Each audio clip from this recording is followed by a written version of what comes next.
SCERT के MCQ series में आप सभी का स्वागत है। एमसीक्यू सीरीज के अंदर आज से हम लोग शुरू करने जा रहे हैं विज्ञान को यानी साइंस को। इससे पहले अगर हम बात करें तो एमसीक्यू के अंदर जो है हिस्ट्री और ज्योग्राफी की जो बुक आती है कक्षा 6, 7, 8 की, इसको हम लोग ख़त्म कर चुके हैं और आज से शुरू करने जा रहे हैं आपको साइंस को। तो ये साइंस का छठा का बुक है जिसके अंदर हम लोग सभी एमसीक्यू को कवर करेंगे। यहाँ पे बहुत सारे कमेंट आ रहा था कि पॉलिटी को भी एमसीक्यू को ख़त्म करने के लिए, तो आपको बता दें कि पॉलिटी का जो बुक है उसके अंदर एमसीक्यू नहीं दिया गया है, इसलिए उसके एमसीक्यू को कवर नहीं किया जा रहा है। यहाँ पे हिस्ट्री, ज्योग्राफी और साइंस को हम लोग ख़त्म कर रहे हैं। तो आज का जो क्लास है वह साइंस का जो कक्षा 6 का जो बुक आती है उसके अंदर जितने भी एमसीक्यू दिए गए हैं उसको हम लोग ख़त्म करेंगे। ये आपके पास अगर बुक है तो यहाँ पे आप देख सकते हैं, या बुक अगर आपके पास नहीं भी है तो इसका जो PDF है आपको टेलीग्राम पे भेज दिया जाएगा, वहाँ से जाकर इसको डाउनलोड कर लीजिएगा। यहाँ पे इस बुक में आप देख सकते हैं कि टोटल जो है 18 चैप्टर दिया हुआ है और 18 चैप्टर में पूरे इसके हम लोग एक एक अध्याय करके यानी चैप्टर वाइज इसके एमसीक्यू को चलिए कवर करते हैं। और पहला यहाँ पे आप अध्याय देख सकते हैं कि पहला आपका है भोजन कहाँ से आता है, और इसके अंदर जितने भी एमसीक्यू दिए गए हैं चलिए उसको कवर करते हैं। पहला यहाँ पे दिया गया है आपको मिलान करने के लिए, तो कॉलम 1 है और कॉलम 2 है। आपको बताए हैं कि मिलान करने के लिए आपको सबसे पहले एक बार दोनों कॉलम को पढ़ लीजिए और जो सबसे इसमें आसान लग रहा है उसको यहाँ पे अपने से लगाइए। तो यहाँ पे देखिए क नंबर में दिया गया है शाकाहारी, और कॉलम 2 जब पढ़िएगा तो शाकाहारी के अनुसार देखिए यहाँ पे घ नंबर आपको ऑप्शन दिख रहा होगा कि पादप और पादप उत्पाद को खाते हैं, यानी जो शाकाहारी जो भी आपको प्राणी है वो या तो आपको पादप खाएंगे या उसके द्वारा जितने भी उत्पाद है वो खाएंगे। पादप में यानी पेड़ पौधा खाएंगे, और पेड़ पौधे या आपको पेड़ पौधा खाते हैं या आपको पौधे के द्वारा जितने भी आपको उत्पाद है, जैसे मान लीजिए कोई पौधा हम ले लिए, चाहे आपको आम है या आपको कोई साग हो गया या आम का पेड़ है या पौधा है तो आपको उसको खाएगा, या आपको उसके द्वारा उत्पाद है यानी आम खाएगा, तो ये आपको शाकाहारी हो गए। उसके बाद देखिए ख नंबर है शेर और बाघ। शेर और बाघ की बात करें तो ये दोनों क्या है, आपके मांसाहारी जंतु है, तो आपको यहाँ क से मिला दीजिए। देखिए ग नंबर है दूध, अंडा और मांस। तो दूध, अंडा और मांस की बात करें तो ये क्या है, आपको देखिए जंतु के द्वारा उत्पाद है। यहाँ पे देखिए दूध जो है आपको किस जंतु से, तो आपको गाय भैंस हो गया, ऊँट हो गया, उससे प्राप्त होता है। अंडा भी आपको उसी प्रकार देखिए आपको मुर्गी से प्राप्त होता है, बत्तख से प्राप्त होता है। तो ये सब आपके क्या हो गए, जंतु हो गए, और उसके द्वारा ये उत्पन्न उत्पाद है। मांस भी वही है, आपको बकरी का हो गया मांस हो गया, तो ये आपको जंतु के उत्पाद है, तो यहाँ पर उससे मिला दीजिए। घ नंबर है शहद। शहद की बात करें तो ये देखिए मधुमक्खी के छत्ते से प्राप्त होता है, तो यहाँ पे इसको ग से मिला दीजिए। तो यहाँ पे मिलान करने के लिए हो गया। अब हम आगे देखेंगे, अगला यहाँ पे दिया गया है, देखिए खाली स्थान भरना है।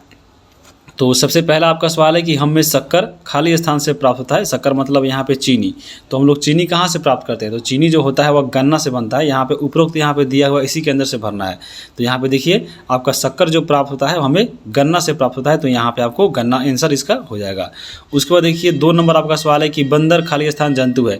तो बंदर जो है यहाँ पे ऑप्शन पढ़िए, ऑप्शन में सर्वाहारी है, ऊर्जा है, शाकाहारी है। तो बंदर जो है आपके शाकाहारी पशु है, तो यहाँ पे आपको ख नंबर में जो है आपको शाकाहारी हो जाएगा। उसके बाद देखिए ग नंबर है कि भोजन हमें खाली स्थान से मिलती है। तो भोजन से हमें खाली स्थान मिलती है, तो भोजन जब हम लोग ग्रहण करते हैं तो उससे हम लोग क्या मिलता है, तो यहाँ पे ऑप्शन पढ़िए, और आपका एक ऑप्शन मिल रहा है ऊर्जा। तो भोजन से हमें ऊर्जा की प्राप्ति होती है, तो यहाँ पे ग में ऊर्जा हो जाएगा। उसके बाद देखिए घ नंबर है कि मनुष्य और तिलचट्टा खाली स्थान जंतु है। तो मनुष्य और तिलचट्टा जो है आपको सर्वाहारी है, यानी आपको ये मांस भी खाता है और आपको पेड़ पौधा और उसके उत्पाद भी खाता है। तो मनुष्य और तिलचट्टा यहाँ पे याद रखिएगा, ये सर्वाहारी है। यहाँ पे मेन करके तिलचट्टा याद रखिएगा, क्योंकि मनुष्य के बारे में तो सबको मालूम है लेकिन तिलचट्टा नहीं याद रहता है। तो तिलचट्टा जो है आपको यहाँ पे सर्वाहारी है, इसको याद रखिएगा। अब हम आगे बात करेंगे, और यहाँ पे चलिए खाली स्थान भरना है तो इसको देखते हैं। सबसे पहला आपका यहाँ पे सवाल है, देखिए यहाँ पे ऊपर देख कर ही भरना है। तो पहला है कि बाघ खाली स्थान है क्योंकि यह केवल मांस खाता है। तो यहाँ पे बाघ जो है केवल मांस खाता है, तो यहाँ पे ये मांसाहारी हो जाएगा। तो पहला में आपको क्या भरा जाएगा, मांसाहारी भरा जाएगा।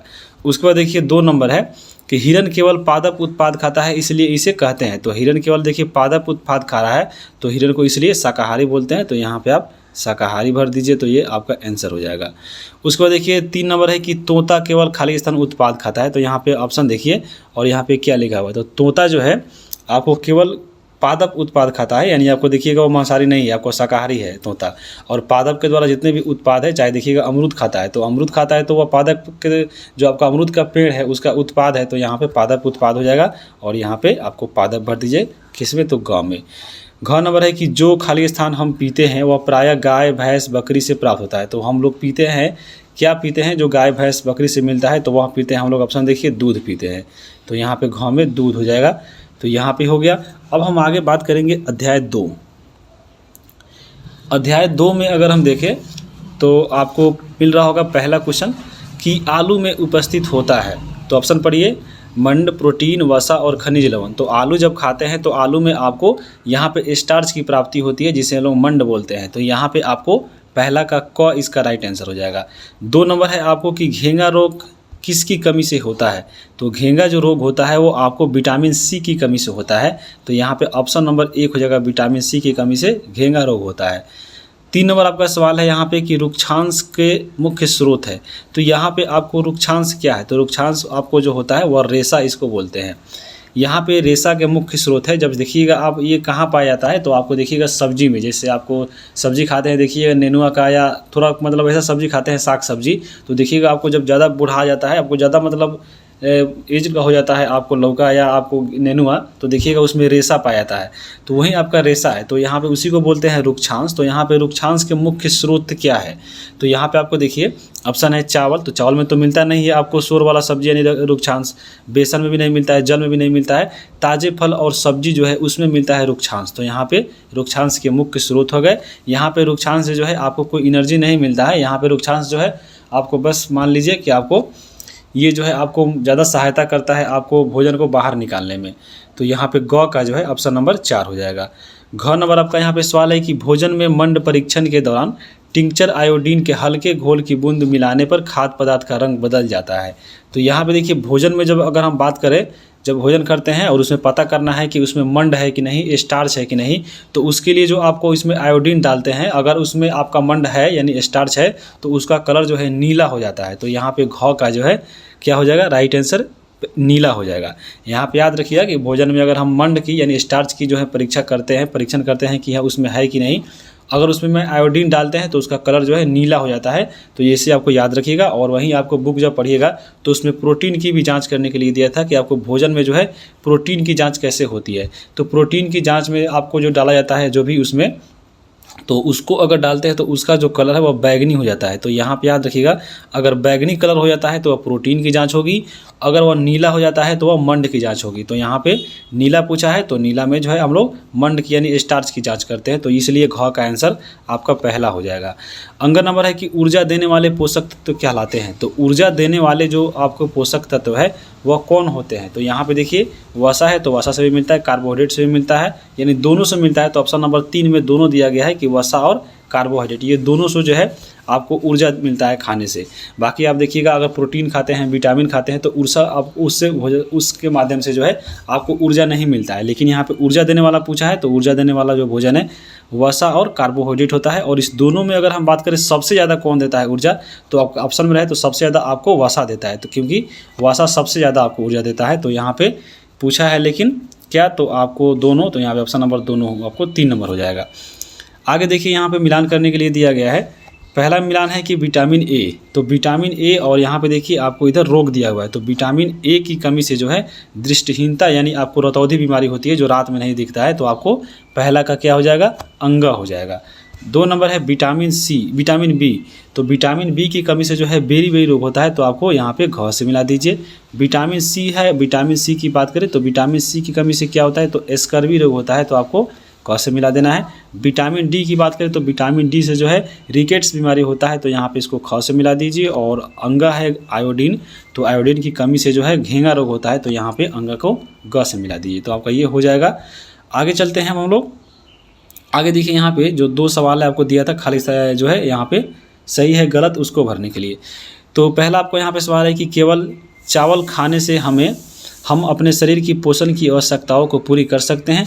तो देखिए केवल चावल खाइएगा तो आपको जितने भी पोषक तत्व है वो पूरा नहीं मिलेगा, क्योंकि चावल खाइएगा तो चावल में केवल आपको मंड या स्टार्च मिलेगा, बाकी जो चीज़ नहीं मिलेगा। तो यहाँ पे आपको ये गलत हो जाएगा। दूसरा है कि संतुलित आहार खाकर अभावजन्य रोगों की रोकथाम कर सकते हैं। तो ये बिल्कुल कर सकते हैं। जिस भोजन में आपको संतुलित आहार है तो वहाँ पे आपको सभी पोषक तत्वों की प्राप्ति होगी और उसमें विटामिन भी मिलेगा। और उससे क्या होगा, आपके जितने भी जो है अभावजन्य रोग है यानी जिसमें जिस पोषक तत्व से हो वो आपको पूरा हो जाएगा। तो यहाँ पे ख का जो है इसका आंसर सही हो जाएगा। अब देखिए अध्याय 3 यहाँ पे है और इसमें है तंतु से वस्त्र तक। तो चलिए इसमें जितने भी आपको दिया गया है इंपॉर्टेंट फैक्ट उसको फैक्ट तो देख लिए हैं। यहाँ पे हम लोग MCQ देखते हैं। तो पहला आपका यहाँ पे सवाल दिख रहा होगा कि निम्नलिखित तंतुओं का प्राकृतिक और मानवकृत वर्गीकृत कीजिए। यानी आपको जो भी आपको यहाँ पे दिया गया है आपको ऑप्शन, इसमें जो भी आपको प्राकृतिक है और मानवकृत है दोनों को अलग करने के लिए बोल रहा है। तो देखिए पहला आपको देखिए इसमें है नायलन। तो नायलन जो है आपको मनुष्य के द्वारा बनाया गया है, तो ये मानव निर्मित आपको ये तंतु हो जाएगा। उस पर देखिए ऊन हो गया, रुई हो गया, रेशम हो गया। तो ये आपको जो 3 दिख रहा है ऊन, रुई, रेशम, ये आपको जो है किससे प्राप्त होता है? तो जंतु से प्राप्त होता है। तो इसलिए ये प्राकृतिक से प्राप्त हो रहा है, तो आपको ये प्राकृतिक हो जाएगा। फिर उसके बाद देखिए पॉलिस्टर, और पॉलिस्टर की बात करें, देखिए पॉलिस्टर जो है ये भी आपको मानव निर्मित है क्योंकि मनुष्य के द्वारा ये बनाया गया तंतु है। बाकी पटसन की बात करें तो ये आपको पेड़ पौधा से मिलता है यानी प्राकृतिक से मिलता है, तो ये प्राकृतिक हो जाएगा। यानी आपको इसमें अगर देखें तो नायलन और जो पॉलिस्टर ये दोनों जो है आपको मानव निर्मित है, और बाकी इसमें ऊन, रुई, रेशम जो पटसन है ये आपको जो है प्राकृतिक से प्राप्त हुआ है, तो ये प्राकृतिक तंतु हो जाएंगे। तो ये दोनों आपको केवल अलग करना था, तो ये हो गया। अब यहाँ पे देखिए असत्य और सत्य के बारे में यहाँ पे पढ़ना है। तो पहला है कि तंतुओं से धागा बनता है, तो तंतु से धागा बिल्कुल बनता है, तो पहला आपका यहाँ पे सही हो जाएगा। 2 नंबर है कि कताई वस्त्र निर्माण की एक प्रक्रिया है, तो बिल्कुल है, कताई जो है एक वस्त्र निर्माण की प्रक्रिया है, तो आपको यहाँ पे सही हो जाएगा। ग नंबर है कि जूट नारियल का बाहरी आवरण होता है, तो ये आपका जूट जो है ये बाहरी आवरण नहीं होता है। आपका जूट जो है आपका तना होता है जो अंदर जो है आपके अंदर पाया जाता है, तो यहाँ पे आपका जो ग नंबर है वो आपका गलत हो जाएगा। घ नंबर है कि रुई से बिनौले, जिसको बीज बोलते हैं, बिनौले को बीज बोलते हैं, तो रुई से बीज हटाने की प्रक्रिया क्या ओटाना कहलाता है? तो रुई से जो बीज हटाया जाता है उसको ओटाना बोलते हैं, तो यहाँ पे आपका घ भी आपका सही हो जाएगा। आपको नया नया लग रहा होगा कि हाँ ये आपको सिर्फ चीज़ क्या होता है, तो जब इसको फैक्ट पढ़िएगा तो आपको अच्छे से समझ में आ जाएगा। तो यहाँ पे इसके जो फैक्ट है वो भी अपलोड हो चुका है, तो वहाँ पर जाकर आप इसको देख लीजिएगा। आगे हम अंग की बात करेंगे कि धागों की बुनाई से वस्त्र की एक टुकड़ा है, तो यहाँ पे धागों की बुनाई से वस्त्र का जो एक टुकड़ा तैयार किया जाता है, तो ये भी आपका सही हो जाएगा।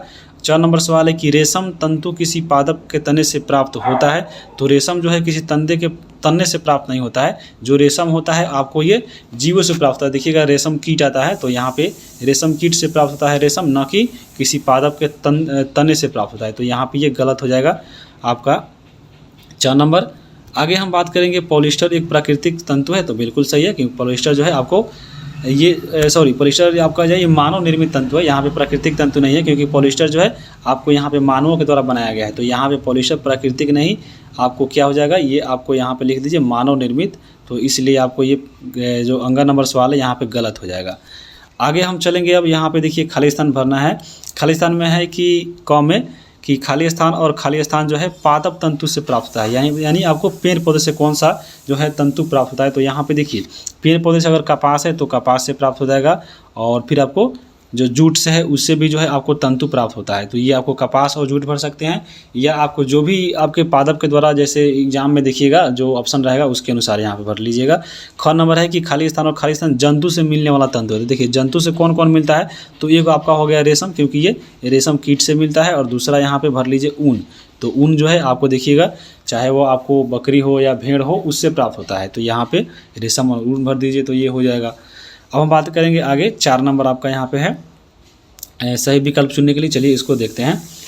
पहला यहाँ पे है कि वैसे वस्त्र के तंतु जो पौधे और जंतुओं से प्राप्त होता है, तो पौधे और जंतु से जो भी प्राप्त होता है वो आपको कहलाते हैं प्राकृतिक तंतु, तो यहाँ पे आपको पहला का क्या हो जाएगा 1 नंबर हो जाएगा। और वहीं मानव निर्मित पूछता तो आपको ये जैसे आपको नायलॉन और पॉलिस्टर हो जाता तो आपको मानव निर्मित हो जाता, लेकिन ये पूछा है पौधे और जंतु से, तो ये दोनों जो है प्राकृतिक से प्राप्त होते हैं, इसलिए आपको प्राकृतिक तंतु कहलाएंगे। 2 नंबर है कि मानव निर्मित तंतु कौन कौन है, तो मानव निर्मित यानी मानव के द्वारा बनाया गया, तो आपको पॉलिस्टर भी है और नायलॉन भी है। आपको आगे अगर ऑप्शन हम देखें तो दोनों नहीं दिया है, तो यहाँ पे ये दोनों हो जाएगा, यानी ऑप्शन 1 और ऑप्शन 2 यहाँ पे दोनों इसका आंसर हो जाएगा। ग नंबर आपका यहाँ पे सवाल है कि बिहार के निम्न जिले में जूट सबसे अधिक कहाँ उगाते हैं, तो यहाँ पे देखिए जूट अधिक उगाया जाता है, यहाँ पे सबसे अधिक नहीं पूछा है, तो यहाँ पे जब ऑप्शन पढ़िएगा तो आपको कटिहार, मधेपुरा, सहरसा और उपयुक्त सभी, तो यहाँ पे आपके बुक में दिया गया था कि जूट कहाँ पे उगाया जाता है, तो यहाँ पे ये सभी में उगाया जाता है, तो ऑप्शन नंबर यहाँ पे ग का 4 हो जाएगा।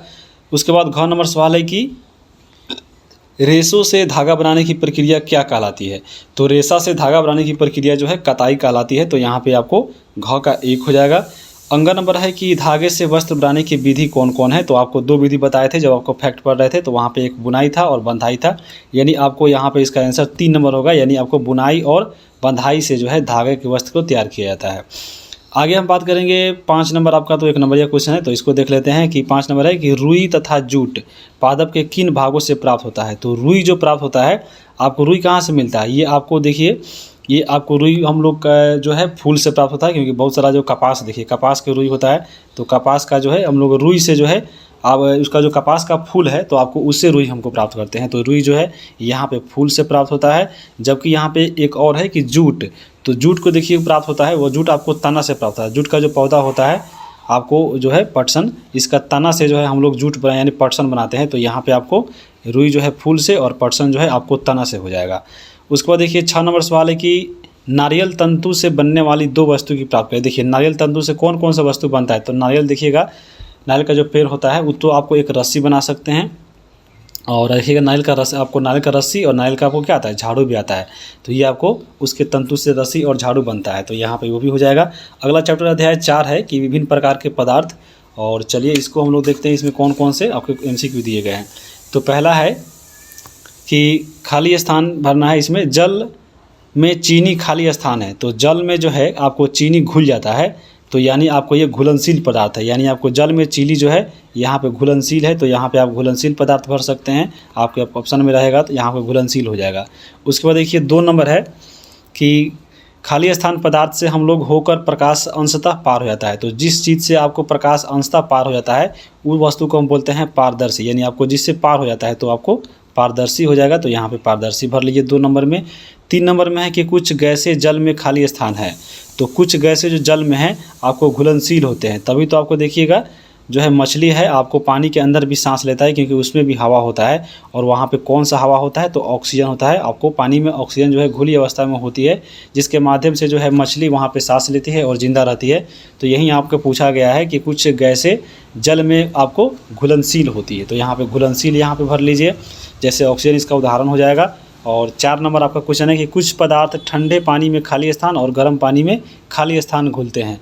तो कुछ पदार्थ ऐसे हैं जो ठंडे पानी में जो है आपको कम घुलते हैं और गर्म पानी में जो है आपको ज़्यादा घुलते हैं, यानी आपको तेज़ी से घुलते हैं। तो कम और तेज़ी यहाँ पे भर सकते हैं। जैसे देखिएगा चीनी की अगर हम बात करें, देखिएगा चीनी का देखिएगा जब पाक बनता है, चाहे वो जलेबी बनाने के लिए हो, मिठाई बनाने के लिए हो, तो देखिएगा ठंडा पानी में इसे चीनी रख दीजिएगा तो है धीरे धीरे जाकर घुलेगा, वहीं गर्म पानी कर दीजिएगा तो जो है पाक जल्दी तैयार हो जाता है, यानी जल्दी घुल जाता है। तो इसलिए याद रखिएगा कुछ पदार्थ ठंडे पानी में यहाँ पे धीरे धीरे और गर्म पानी में तेज़ी से घुलते हैं। आगे देखिए आपको 2 नंबर में है स्तंभ और स्तंभ भी को मिलान करना है। तो यहाँ पे देखिए पहला है विलेय।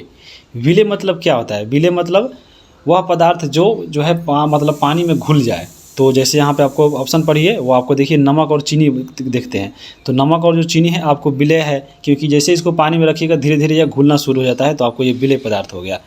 2 नंबर में यहाँ पे देखिए है अविलेय। अविलेय मतलब क्या हुआ? यानी वह पानी में नहीं घुले, यानी किसी चीज़ में जो है वह अविलय हो जाए, यानी वह विलाए नहीं, यानी वह घुले नहीं। जैसे यहाँ पे ऑप्शन देखिए घ नंबर में दिया गया है लोहा, रेत और आदि। तो देखिएगा ये अविलय पदार्थ है, क्योंकि यह घुलता नहीं है किसी चीज़ में, तो यहाँ पे इसको क्या मिला, घ से मिला दीजिए। उसके बाद देखिए 3 नंबर में है घोलक और विलायक।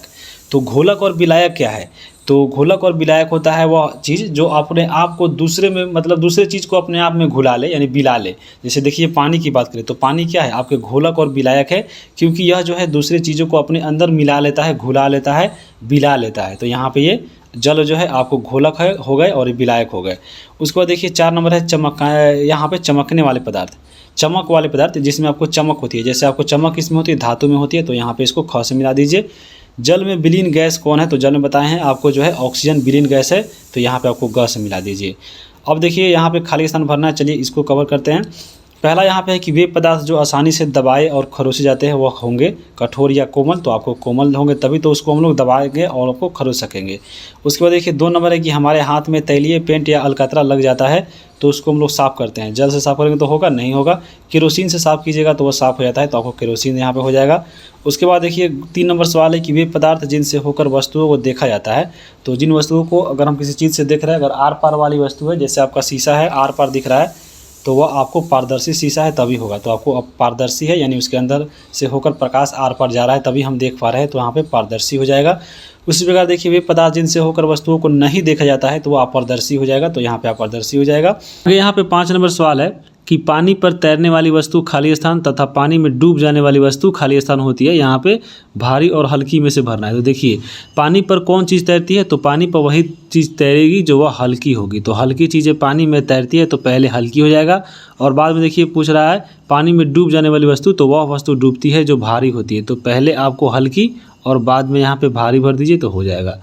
आगे चलेंगे, आगे यहाँ पे देखिए सही विकल्प को चुनना है। पहला नंबर आपका क्वेश्चन है कि निम्न में से कोमल पदार्थ है, तो यहाँ पे देखिए ऑप्शन पढ़िए कोमल पदार्थ कौन है, साबुन है, रबड़ है, लकड़ी है, लोहा है। तो यहाँ पे जो रबड़ है वो आपके कोमल पदार्थ है, तो यहाँ पे पहला का ख हो जाएगा। 2 नंबर सवाल है कि निम्न पदार्थ में चमक होती है, तो चमक किस में होती है, तो ऑप्शन पढ़िए लोहा में, तांबा में, सोना में, लकड़ी में। तो यहाँ पे देखिए अगर हम बात करें चमक की तो धातुओं में चमक होती है, आपको जब बुक में पढ़े होंगे। तो यहाँ पे आपको हमें लगता है कि इसका जो क्वेश्चन है वो नहीं के साथ इसमें जुड़ा रहना चाहिए था कि निम्न पदार्थ में से चमक किस में नहीं होती है। हालांकि देखिए अगर लोहा में भी चमक होता है, तांबा में भी चमक होता है, सोना में भी चमक होता है, यहाँ पे लकड़ी में जो है चमक नहीं होता है। तो यहाँ पे क्वेश्चन में थोड़ा हमें लग रहा है आपको इसमें छूटा हुआ है। तो यहाँ पर अगर नहीं होता कि हाँ निम्न पदार्थ में से कौन चमक नहीं होती है तो आपको लकड़ी आंसर होता। बाकी आप इसको खुद से देख लीजिएगा। आगे हम बात करेंगे 3 नंबर आपका सवाल है कि निम्न में से कौन कौन पदार्थ जो है जल के अलावा भी दूसरे में घोल लेता है, यानी आपको निम्न में से कौन सा पदार्थ है जो जल के अलावा भी दूसरे चीज़ों को घोल लेता है। घोला का मतलब होता है वह जो अपने अंदर दूसरे चीज़ों को घुला लेता है। जैसे यहाँ पे देखिए जल तो घुलाता ही है चीनी पानी को, उसके अलावा वो वस्तु कौन है, तो देखिए आपको तेल है, तरपीन का तेल है, केरोसिन तेल है, सरसों का तेल है। तो यहाँ पे देखिए जो सरसों का तेल है वो आपको एक अच्छा घोलक होता है पानी के जैसा, जैसे पानी दूसरी चीज़ों को घुला लेता है, केरोसिन तेल भी अपने अंदर घुला लेता है। तो 3 का जो है यहाँ पे ग इसका राइट आंसर होगा। 4 नंबर सवाल है कि वह घोल जिसमें घुल्य पदार्थ की और मात्रा घुलने की क्षमता नहीं होती है वह क्या कहलाता है। तो वैसा आपको विलयन जो उसमें अब जो चीज़ें उसमें अब घुल चुकी है अब उससे ज़्यादा नहीं घुलेगा, वो अब वो कहलाता है संतृप्त विलयन। तो जैसे यहाँ पे चौथा का क हो जाएगा। जैसे पानी और चीनी का जो मान लीजिए घोल है उसमें इतना चीनी हम मिला दीजिए है कि अब उसमें थोड़ा भी रखेंगे तो वह नहीं घुलेगा, तो वहीं आपको कहलाता है संतृप्त विलयन, यानी उससे ज़्यादा अब उसमें नहीं घुले तो उसी को बोलते हैं संतृप्त। तो चौथा का यहाँ पे क होगा। 5 नंबर सवाल है कि वैसे पदार्थ जिनमें होकर वस्तुएं या चीज़ें अस्पष्ट रूप से दिखाई दी या धुंधली दिखाई देती है उसे हम क्या बोलते हैं। तो वह आपको जो वस्तु होती है वो आपको परभासी कहलाती है, क्योंकि परभासी में क्या होता है उसमें वस्तु दिखती है लेकिन वह वस्तु आपको धुंधली दिखाई देती है या अस्पष्ट दिखाई देती है, तो वह आपके परभासी हो जाएगा। पारदर्शी में आप पढ़े होंगे कि आपको जो चीज़ें स्पष्ट रूप से दिखाई देती है जिससे प्रकाश जो होकर आर पार चला जाता है, वस्तुएं आपको स्पष्ट दिखाई देती है, वह पारदर्शी होता है। और अपारदर्शी वह होता है जिसमें आपको चीज़ें जो है अस्पष्ट रूप से दिखाई देता है, यानी उसमें प्रकाश जो है आर पार नहीं होता है। लेकिन यहाँ पे देखिए चीज़ दे रहा है कि अस्पष्ट रूप से यानी धुंधली दिखाई देती है, तो धुंधली दिखाई देती है तो वह आपको परभासी हो जाएगा। तो 5 का ग हो जाएगा। आगे देखेंगे, आगे देखिए ये आपको 1 नंबर का क्वेश्चन है तो यहाँ पे आपको छोड़ते हैं। आगे हम चलते हैं, अगला आपका अभ्यास देखेंगे हम लोग। 5 नंबर चैप्टर है पृथ्वीकरण। तो चलिए इसको देखते हैं। इसमें जो पहला क्वेश्चन है कि वे पदार्थ जो पानी या अन्य तरल पदार्थों में घुल जाते हैं वह क्या कहलाते हैं। तो यहाँ पे वह चीज़ जो दूसरे में पदार्थ में घुल जाता है वह आपको क्या कहलाएगा, वह घुलनशील कहलाएगा, यानी पानी में घुल गया तो वह आपको घुलनशील हो गया। तो पहला का इसका क हो जाएगा। आगे देखेंगे, ख नंबर आपका यहाँ पे सवाल है कि पदार्थों को अलग करने की प्रक्रिया क्या कहलाती है। तो पदार्थ को दूसरे से अलग करने की प्रक्रिया देखिए यहाँ पे आपको वाष्पीकरण है, चुनना है, छानना है, इनमें सभी। तो यहाँ पे वाष्पीकरण के द्वारा भी हम एक दूसरे चीज़ों को अलग करते हैं। जैसे देखिए पानी और चीनी का आपका जो उसमें विलयन है उसको अलग करते हैं, चुनने के माध्यम से भी आपको अलग करते हैं, छानने के माध्यम से करते हैं। तो इनमें से सभी इसका आंसर होगा। तो ख का यहाँ पे 4 नंबर हो गया। ग नंबर आपके आगे सवाल देखेंगे कि जल में अघुलनशील एवं जल में भारी कण बर्तन के पेंदे में जमे की प्रक्रिया क्या कहलाती है। तो जल में वह वस्तु जो मतलब वो पानी में घुलने वाला नहीं है, अगर उसको जल में मिला देते हैं तो वहाँ पे देखिएगा वह कण जो है पेंदी में चला जाता है। तो उस प्रक्रिया को क्या बोलते हैं? तो उस प्रक्रिया को बोलते हैं हम लोग थिराना। जैसे देखिएगा, मान लीजिए आपको पानी और बालू का मिश्रण मिला दिए और बोलिए कि हाँ इसमें हमको बालू अलग से छाटना है या पानी अच्छा से छाटना है, तो देखिएगा बोलिएगा उसको अस्थिराय दे, यानी उसको अस्थिराना यानी थिराना, तो वह आपका वस्तु थिराना होता है। और फिर हम इसी वस्तु को क्या करते हैं, अगर इसको अलग करते हैं तो वह विधि आपको निथारना कहलाता है। जैसे आपको देखिए यहाँ पे घ नंबर वही सवाल दिया है कि थिराने के बाद जमे हुए पदार्थ से जल या अन्य द्रवों को अलग करने की प्रक्रिया क्या कहलाती है? तो वह कहलाती है निथारना। तो यहाँ पे घ का 1 इसका आंसर होगा। अंगर नंबर आपका यहाँ पे सवाल है कि जब मिश्रण बहुत कम मात्रा में हो तो उसे अलग करने की प्रक्रिया कौन सी सबसे बेहतर होती है? तो वह होती है क्रोमेटोग्राफी। तो अंगक का यहाँ पे 4 नंबर होगा। जब इसका फैक्ट हम लोग पढ़ रहे थे तो इसके बारे में हम लोग अच्छे से पढ़े थे। 2 नंबर चलिए यहाँ पे देखिए, खाली स्थान को भरते हैं हम लोग। पहला नंबर क नंबर सवाल है कि गेहूं के दानों को भूसियों से अलग करने की विधि क्या होती है? तो गेहूं का देखिएगा दाना जब उसमें जो भूसी मिला रहता है तो उसको कैसे हम लोग हटाते हैं? देखिए गांव में जब गेहूं दबाता है आपको थ्रेसर से, और वहाँ पे जो भूसी रहता है उसको छांटने के लिए हम लोग ओसाते हैं। देखिएगा पंखा लाकर उसको ओसाते हैं, तो उसको ओसाना विधि के द्वारा हम लोग अलग करते हैं। उसके बाद देखिए ख नंबर सवाल है कि समुद्र के जल में से नमक खाली स्थान विधि के द्वारा हम लोग प्राप्त करते हैं। तो समुद्र के जल में नमक कैसे प्राप्त करते हैं? वो हम लोग वाष्पीकरण के माध्यम से जो है, अगर मान लीजिए मिश्रण है पानी जल का, तो वाष्पीकरण के माध्यम से हम लोग यहाँ पे समुद्र के जल को नमक यानी जो नमक होती है उसको हम लोग अलग करते हैं। तो वाष्पीकरण यहाँ पे हो जाएगा। ग नंबर सवाल है कि चाय की पत्तियों को चाय से अलग करने की प्रक्रिया क्या कहलाती है? तो देखिए चाय, अगर मान लीजिए चाय बनाए हैं आप, अगर पत्ती है उसमें, और जैसे देखते हैं चाय पत्ती रखते हैं दूध में, तो उसको अलग करने की अगर हम बात करें तो उसके लिए क्या करना पड़ता है? उसके लिए हम लोग छानन विधि, यानी आपको देखिएगा जो है छानने वाला जो होती है पदार्थ, उससे हम लोग छानते हैं। तो यहाँ पे छानना विधि हो जाएगा। या अगर मान लीजिए चाय की पत्ती अगर जहाँ बन रहा है पेड़, आपको जहाँ पे टूटता है चाय का जो पत्ता टूटता है उसमें बीज भी रहता है, तो उसको छांटने के लिए क्या होता है, जो बड़ा बड़ा होता है तो एक साइज करने के लिए वहाँ पे अगर मान लीजिए तो हम चालना विधि से भी कर सकते हैं, क्योंकि उसको हम चाल सकते हैं। मान लीजिए पत्ती छोटा छोटा पत्ती और बड़ा बड़ा पत्ती है तो उसको एक साइज करने के लिए उसको चालना विधि से भी कर सकते हैं। तो ऑप्शन के अनुसार वहाँ पे भरिएगा। अगला नंबर आपका सवाल है कि क्रोमेटोग्राफी का उपयोग पेड़ पौधा में पाई जाने वाली दवाइयों को खाली स्थान के लिए किया जाता है। तो क्रोमेटोग्राफी के जो माध्यम से होता है, आपको पेड़ पौधा का दवाई को जो है अलग करने की प्रक्रिया, यानी यहाँ पे अलग भर दीजिए तो आपको अलग हो जाएगा। आगे देखेंगे, अब आगे आपको देखेंगे अध्याय 6 में है पदार्थ में परिवर्तन। तो चलिए इसको देखते हैं। पहला आपका यहाँ पे क्वेश्चन है कि निम्न में से कौन सा पदार्थ ठोस अवस्था से सीधे गैसीय अवस्था में परिवर्तित हो जाता है? तो यहाँ पे ऑप्शन पढ़िए, बर्फ है, जल है, कपूर है, दूध है। तो यहाँ पे जो कपूर है, कपूर एक ठोस पदार्थ है और इसको अगर आप गर्म करते हैं तो यह द्रव में नहीं बदलेगा, सीधे आपको गैस में बदल जाएगा। तो यही पूछ रहा है। और यहाँ पे इस प्रक्रिया जो होती है उसको ऊर्ध्वपातन भी बोलते हैं। तो यहाँ पे आप ऊर्ध्वपातन भी आप यहाँ पे भर सकते हैं। ऊर्ध्वपातन यहाँ पे इसको प्रक्रिया कहते हैं ऊर्ध्वपातन, यानी जो पदार्थ जो ठोस को सीधे गर्म करने पर वह द्रव में न बदल कर सीधे गैस से बदल जाए तो उसको ऊर्ध्वपातन बोलते हैं। तो यहाँ पे कपूर इसका राइट आंसर हो जाएगा। आगे चलेंगे, अगला आपका यहाँ पे घ नंबर सवाल है कि बिना उबले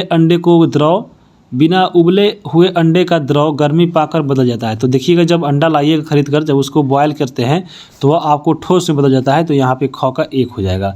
ग नंबर सवाल है कि निम्न में से कौन सा पदार्थ सामान्य रूप से पदार्थों की तीनों अवस्थाओं में पाया जाता है? तो पदार्थ की तीनों अवस्था में देखिए आपको जो एकमात्र जल है तो जल पाया जाता है। जल को देखिएगा जब आप इसमें द्रव तो खुद अवस्था में रहता है, जब इसको आप पानी गर्म कीजिएगा तो वह आपको वाष्प में बदल जाता है, यानी गैस में बदल जाएगा। और जब इसको जमा दीजिएगा तो बर्फ में यानी ठोस बन जाएगा। तो ये तीनों अवस्थाओं में जो जल है वह पाया जाता है। तो पहला का यहाँ पे क्या हो जाएगा, यहाँ पे ग नंबर का पहला इसका आंसर हो जाएगा जल। आगे देखेंगे 7 नंबर अध्याय है पेड़ पौधे की दुनिया। तो चलिए इसको हम देखते हैं। यहाँ पे देखिए जैसे आपका इसमें बहुत इंपॉर्टेंट चैप्टर है। पहला इसमें देखिए निम्न के यहाँ पे चित्र बनाना है। तो यहाँ पे तो चित्र आगे हम चलेंगे, छोड़िए इसको। 2 नंबर आपका सवाल है कि यदि किसी पौधे की पत्ती समानांतर सिरा विन्यास की हो तो उसकी जड़ें कैसी होगी? तो जब चैप्टर में हम पढ़ रहे थे तो इसको बहुत अच्छे से कवर किए थे कि समानांतर पत्ती पूछ रहा है, समानांतर सिरा विन्यास वाला पत्ती है तो उसका जड़ निकालना है, कैसे होगा? तो बताया कि समानांतर सिरा जो है, मान लीजिए अगर समानांतर सिरा किस में होता है तो आपको एक पौधा के बारे में सोचना है, जैसे मक्का में होता है। तो मक्का जो होता है इसमें समानांतर सिरा विन्यास पत्ती होता है और मक्का का जड़ देखे होंगे कैसा होता है। तो जड़ें जो होती है इसकी आपको रेशेदार होती है। देखिएगा मक्का जब देखिए खेत में तो ऐसे पेड़ होता है, और देखिएगा मिट्टी से आपका ये मान लीजिए ज़मीन है नीचे, तो यहाँ पे देखिएगा ऐसे ऐसे निकला रहता है मिट्टी का, यहाँ पे जो मक्का का जड़ रहता है। तो यहाँ पे समानांतर सीधा विन्यास वाला जितने भी आपके पौधे होते हैं उसका जो जड़ होता है वह रेशेदार जड़ होता है। तो यहाँ पे आपको 2 नंबर में भर लीजिए कि इसका जो जड़ होता है वह रेशेदार होता है। तो पहला का जो आंसर हो जाएगा वह रेशेदार हो जाएगा, रेशेदार जड़ हो जाएगा। आगे देखेंगे 3 नंबर सवाल है कि यदि किसी पौधे की जड़ झकड़ा हो और उसकी पत्ती का सिरा विन्यास किस प्रकार होगा। तो देखिए यहाँ पे झकड़ा जड़ को ही बोलते हैं रेशेदार जड़। तो अभी हम लोग ऊपर वहीं पढ़े हैं कि जिसका आपको पौधे का जो है जड़ जो है आपका रेशेदार हो तो उसका सिरा विन्यास कैसा होगा, तो उसका समानांतर सिरा विन्यास होगा। जैसे मकई इसका उदाहरण है, मकई में देखिए आपका जड़ होता है रेशेदार और उसका पत्ती कैसा होता है जो है उसका सिरा विन्यास वाला, यानी समानांतर सिरा विन्यास वाला पत्ती होता है। तो यहाँ पे इसका 3 नंबर का आंसर क्या हो जाएगा, समानांतर सिरा विन्यास हो जाएगा। आगे चलेंगे, आगे आपका 4 नंबर आपका यहाँ पे सवाल है कि निम्न में से जालिका रूपी सिरा विन्यास एवं समानांतर सिरा विन्यास वाली पत्तियों को अलग समूह बनाइए। तो यहाँ पे जैसे देखिए आपको इसमें दिया हुआ है, छांटना है आपको समानांतर सिरा विन्यास और आपको इसमें जो है एक जालिका रूपी। तो यहाँ पे देखिए धान है, गेहूं है और मक्का है। तो धान गेहूं मक्का के पौधा को देखिएगा, आपको इसका जो पत्ता रहता है तोड़ के देखिएगा, इसका जो इसमें पत्ता जो ऐसे मान लीजिए जैसे लंबा लंबा रहता है, तो देखिए इसमें ऐसे ऐसे इसमें बना हुआ रहता है। तो ये आपको समानांतर सिरा विन्यास हो जाएगा। तो गेहूँ हो गया, धान हो गया, मक्का हो गया, ये आपके समानांतर सिरा विन्यास हो जाएगा। और पीपल, धान, धनिया, तुलसी जो है इसका पत्ता को उठाकर देखिएगा आपको आसमान में करके यानी सूरज की तरफ देखिएगा उसमें जाली दिखाई देगा, तो उसको जालिका रूपी सिरा विन्यास वाला कहते हैं। तो ये आपको इसमें हम छांट लिए। आगे देखेंगे 5 नंबर सवाल है कि पौधे में जड़ का कार्य क्या होता है। तो यहाँ पे जड़ का काम क्या होता है, आप देखे होंगे वो मिट्टी में एक दूसरे को बेस बनाकर उसको मजबूती प्रदान करता है, उसके अलावा वो खनिज लवण भी पहुँचाता है। तो यहाँ पे जड़ का काम हो जाएगा। तना के 2 कार्य बोल रहा है, तो तना में क्या होता है आपका, तना के माध्यम से देखिए जल पहुंचाना, खनिज लवण पहुंचाना, ये सब आपको तना के माध्यम से होता है। जड़ कितने प्रकार के होते हैं, जड़ आपके 2 प्रकार के होते हैं, एक आपको मूसला जड़ और दूसरा रेशेदार जड़ होता है। जड़ के मुख्य कार्य तो देख ही लिए।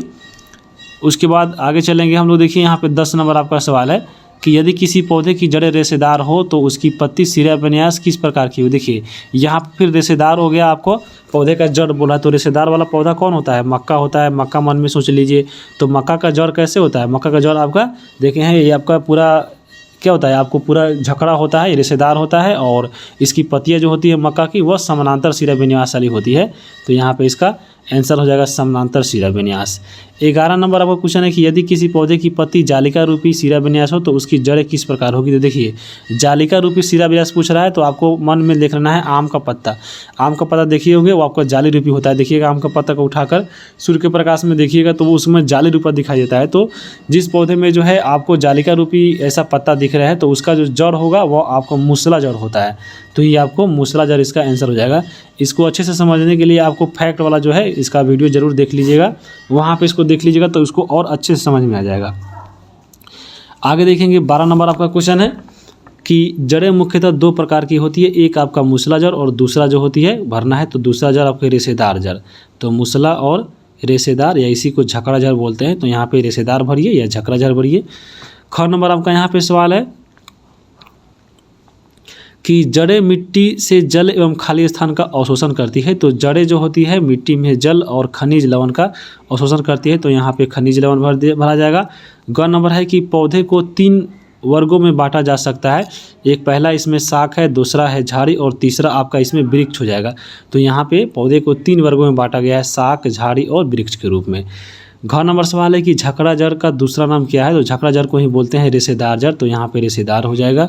उसके बाद देखिए अंगन नंबर आपका यहाँ पे क्वेश्चन क्या है कि जिन पत्तियों के सिराएं एक दूसरे के समानांतर होती है वह सिरा आपका विन्यास क्या कहलाता है। तो वही बताए हैं कि जो पत्तियों का समानांतर सिरा विन्यास, यानी आपको ले लीजिए मक्का, और मक्का में देखिएगा जड़ कैसे होती है तो उसका वो आपका जो इसमें सिरा विन्यास पूछ रहा है तो उसमें समानांतर सिरा विन्यास होती है। तो यहाँ पे आप समानांतर सिरा विन्यास भरा जाएगा किसमें, तो अंगा में। आगे चलेंगे अगला, यहाँ पे देखिए इसमें सही विकल्प चुनना है। और पहला यहाँ पे हम लोग क्वेश्चन देखेंगे कि पहला इसमें है क नंबर की आम है। तो आम क्या है, तो यहाँ पे देखिए शाख है, वृक्ष है, झाड़ी है। तो यहाँ पे आम का जो है वह वृक्ष होता है। तो यहाँ पे पहला का 3 नंबर आंसर हो जाएगा।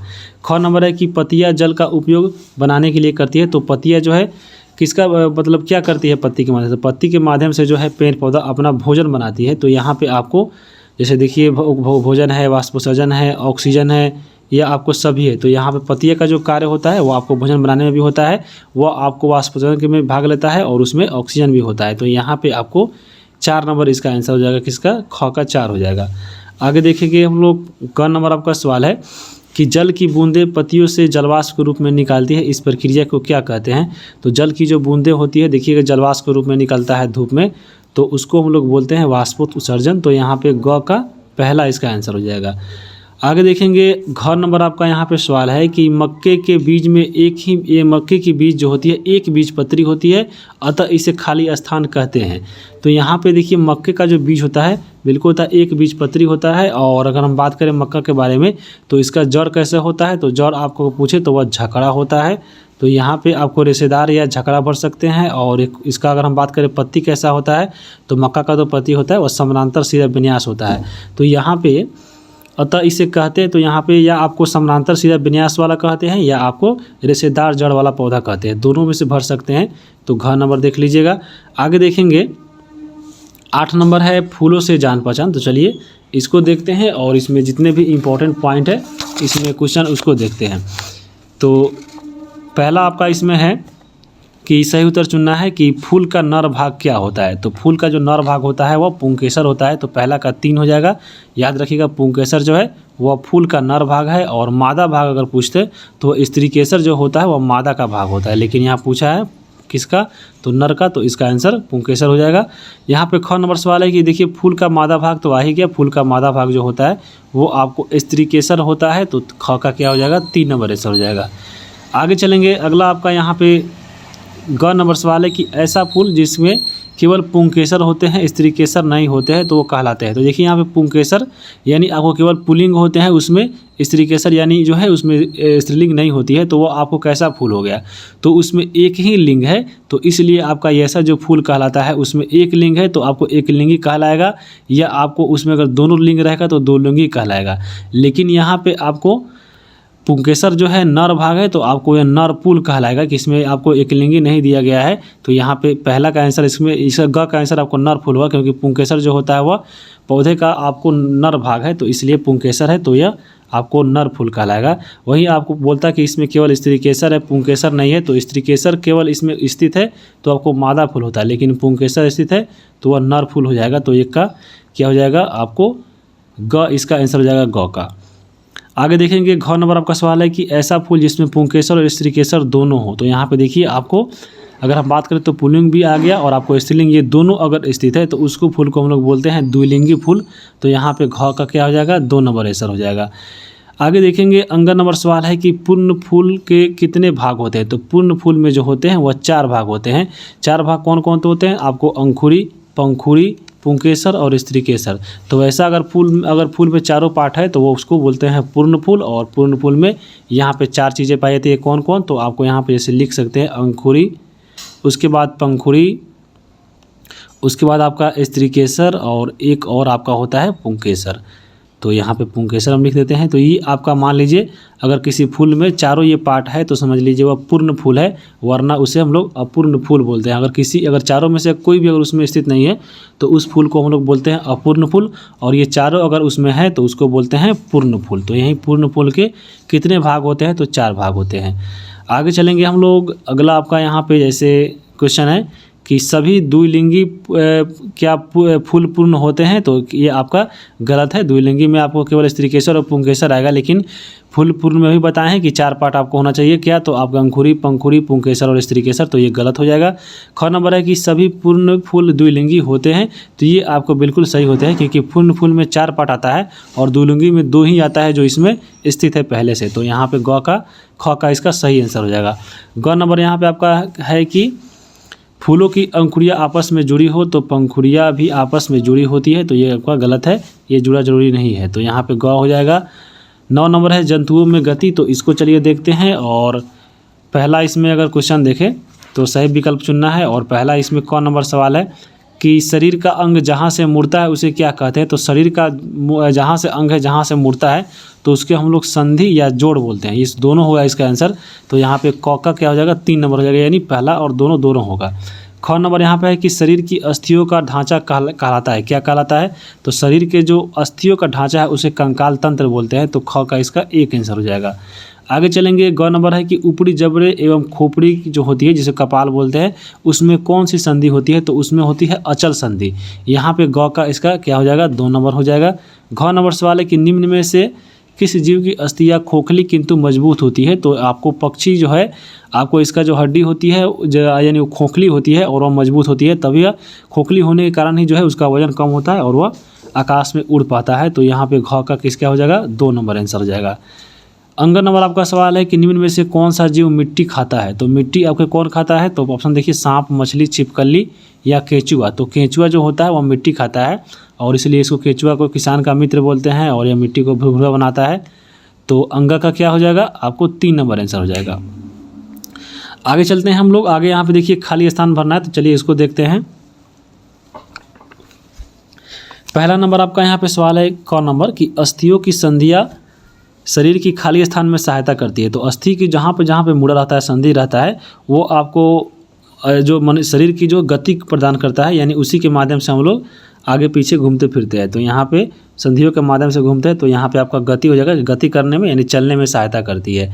ख नंबर है कि अस्थि एवं उपास्थि संयुक्त रूप से शरीर का खाली स्थान बनाती है। तो अस्थि और उपास्थि जो मिलकर शरीर का आपको कंकाल तंत्र बनाती है, तो यहाँ पे आपको कंकाल तंत्र भर दीजिए। तो यहाँ पे 2 का कंकाल तंत्र हो जाएगा। ग नंबर सवाल है कि कोहनी की अस्थियाँ खाली स्थान द्वारा जुड़ी होती है।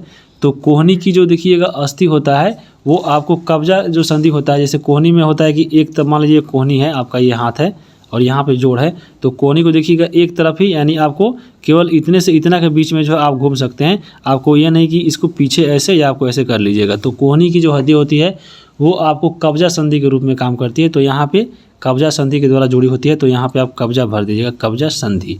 बुक पढ़िएगा तो उसमें कब्जा संधि पढ़ना था, तो ये कब्जा संधि इसमें भरा जाएगा। घ नंबर है कि गति करते समय खाली स्थान के संकुचन से अस्थियाँ जुड़ती है।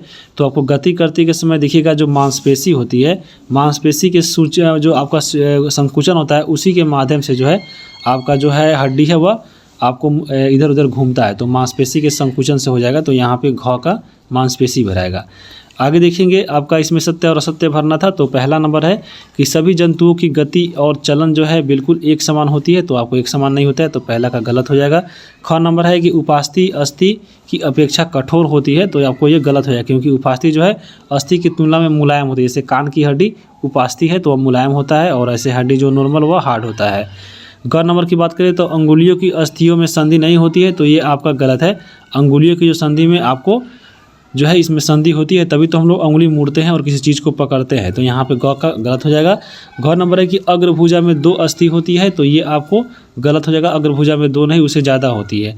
अंगन नंबर की तिलचट्टों में बाह्य कंकाल पाया जाता है। तो ये आपका सही होता है, तिलचट्टों में जो है बाह्य आवरण पाया जाता है, और घ का क्या हो जाएगा इसका सही आंसर हो जाएगा। अंगन आपका चलिए आगे यहाँ पे दिया है मिलान करने के लिए, चलिए इसको देखते हैं। पहला इसमें देखिए आपका है ऊपरी जबड़ा। जो ऊपरी जबड़ा जो होता है मनुष्य में और उसका जो कपाल होता है, ये 2 हड्डी जो होता है वो आपको अचल संधि होता है यहाँ पे, यानी इनमूवेबल होता है। तो यहाँ पे ऊपरी या जबड़ा होता है एक अचल संधि मिला दीजिए। मछली की बात करें तो मछली जो शरीर होता है इसका धारारेखीय होता है, तो यहाँ पे इसको मिला देना है। पसली की बात करें तो पसली जो होता है वह हृदय के सुरक्षा को प्रदान करता है, तो आपको पसली हो जाएगा। उसके बाद अगर हम बात करें घोंगा का, तो घोंगा का जो शरीर होता है वह बाह्य कंकाल से ढका होता है, तो यहाँ पे इसके मिला दीजिए। और तिलचट्टा की बात करें तो तिलचट्टा की अगर हम बात करें तो हवा में उड़ भी सकता है, तो यहाँ पे ये इससे मिला दीजिए। आगे चलेंगे हम लोग। अब आगे अगला चैप्टर है सजीव और निर्जीव। तो चलिए इसको कवर करते हैं, इसमें सही उत्तर चुनना है। तो पहला इसमें है कि निम्न में से निर्जीव है। तो निर्जीव कौन है, देखिए गाय, घोड़ा, पेड़ पौधा, रेलगाड़ी। तो रेलगाड़ी जो है इसमें निर्जीव है, तो घ से मिला दीजिए। सजीव चुनना है, तो सजीव इसमें कौन है, तो आपको देखिए कुर्सी, मेज, पत्थर या बीज। तो बीज जो होता है वह सजीव वस्तु है। देखिएगा आपको सजीव जो वस्तु होता है वह सांस लेता है। तो देखिएगा बीज अगर मान लीजिए किसी बीज पकड़े रखे हैं गेहूँ बोरा वोरा में, तो देखिएगा बोरा में हाथ लगाते हैं तो उसमें ऊष्मा प्रदान होता है, क्योंकि यहाँ पे बीज जो होता है ऊष्मा इसलिए प्रदान होता है क्योंकि बीज जो होता है उस समय सांस लेता है। तो उसके माध्यम से यहाँ पे यह सजीव वस्तु है, इसलिए देखिएगा उसमें ऊष्मा प्रदान होता है। बोरा में देखिए कोई भी बोरा में बीज रखा हुआ है, उसमें हाथ लगाएगा तो ऊष्मा प्रदान करता है, यानी वह सांस लेता है, तो बीज जो है आपके सजीव वस्तु है। तो यहाँ पर इसको बहुत इंपॉर्टेंट है, इसको याद रखिएगा।